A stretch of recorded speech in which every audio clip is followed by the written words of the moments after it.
use their voice, but an obligation to be a part and a strong part of the fabric of our communities. And it's a very personal and important thing for me. I'm really proud of the work that we have done in restoring the rights of so many Virginians, and we inherited a broken process.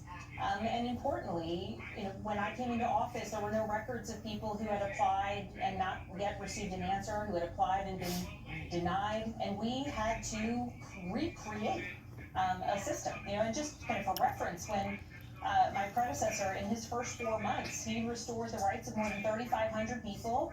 And by his last year in office, he had broken the system so much that, in fact, in a year's time, they restored the rights of just over 1,000. And so the work that we have done to identify people who are eligible, and to ensure that they can apply, have the process, they know the process, apply, and then we went through person by person and actually went through the process of ensuring they were eligible and then restoring their rights.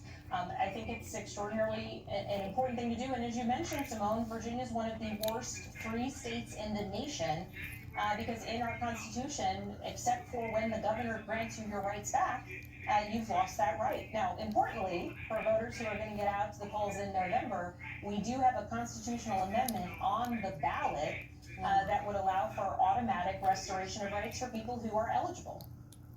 You mentioned November.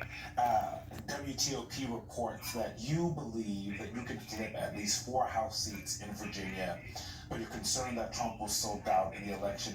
They write, Spanberger said the State Department of Elections will spend the next weeks ensuring that Virginians fully understand their rights and where and how to vote.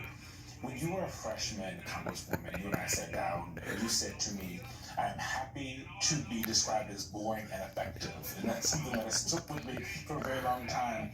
So how will the Department of Elections and you effectively protect the right to vote in Virginia in November?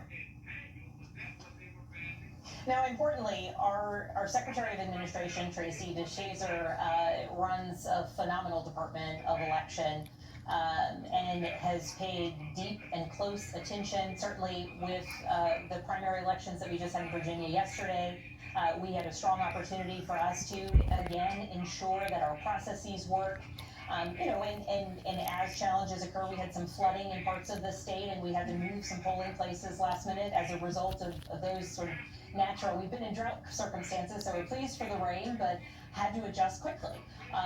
Certainly in Virginia, we have 45 days of early voting, and making sure that people understand their rights, understand how they can cast a ballot, and importantly, communicate clearly. Our systems, certainly in our country, our elections are administered at the state level, and in Virginia, that means that we have volunteer poll workers